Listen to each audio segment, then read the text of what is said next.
Now, just before I'd finished doing my, well, even started doing my FX, guys, I was working on these Saxons, the MHAR ones, and this is the full box.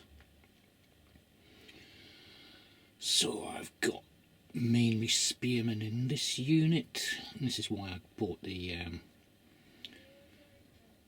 these what they're called, movement trays that fit 2 pence piece sized pieces of MDF, or even better, 2 pence coins. So again, I've done some of the my new technique of dry brushing the terrain a little bit, and doing these shields is always a little bit of a challenge. I mean, they do make the shield so you can colour them in, essentially.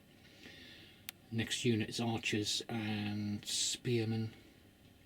I'm not too keen on those archers at the end. I think they're a bit naff, but yeah, you get 6 guys thrusting with the spears there. More sort of like boar hunting pose than a fighting pose, I'd say. I do like the Thane figures that you get with these. This unit is spearmen, so they're either stabbing overhand or jabbing underneath or just carrying them. I've got these facing the other way around so you can see the detail on the shields. And I do like the commander figure there. I've done a sort of Sutton Hoo type shield on him, so he's got a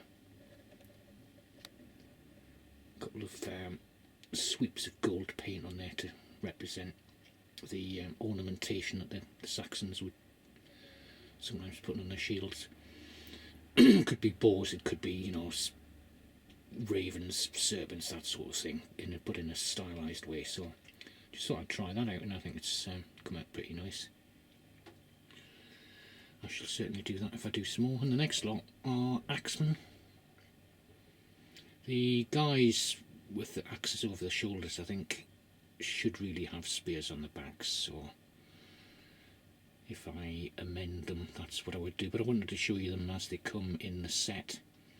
But yeah, I think they'd be much better with a shield on the back.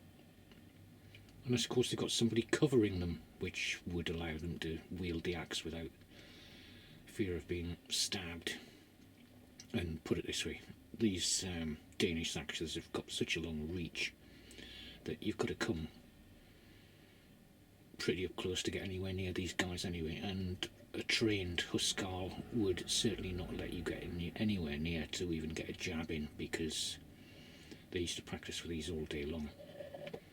So they're very proficient in their use, and yeah, you've got to be pretty damn good to get past that. I mean, you could splinter a shield, it could split a man from head to groin if delivered properly, and that's what they would be more than capable of doing. That was their you know, skill in trade.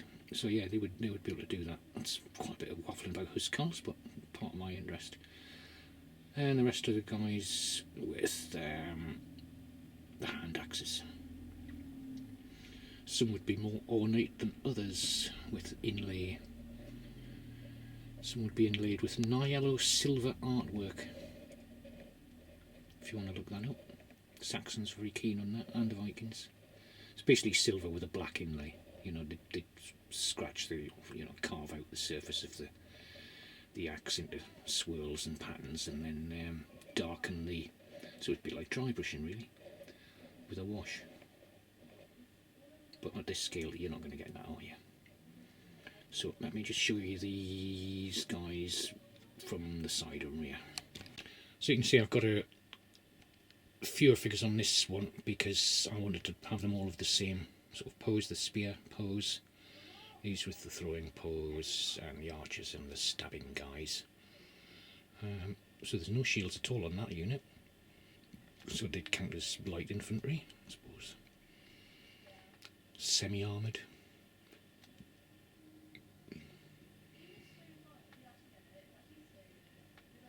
The shields I've put in no particular order. It just happens to come out that I've got 3 yellow ones and 3 red ones.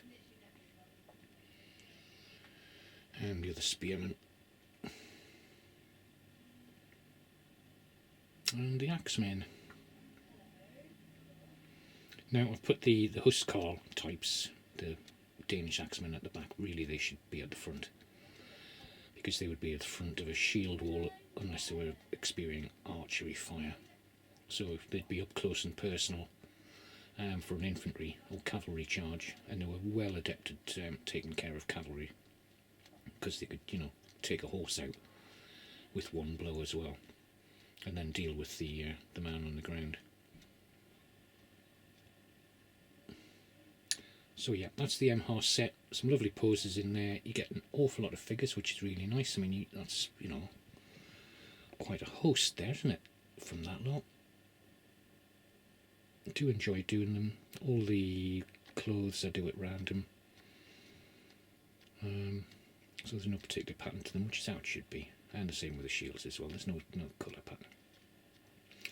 So yeah, I hope you liked those, and thanks for watching that one, and I will see you on the next one.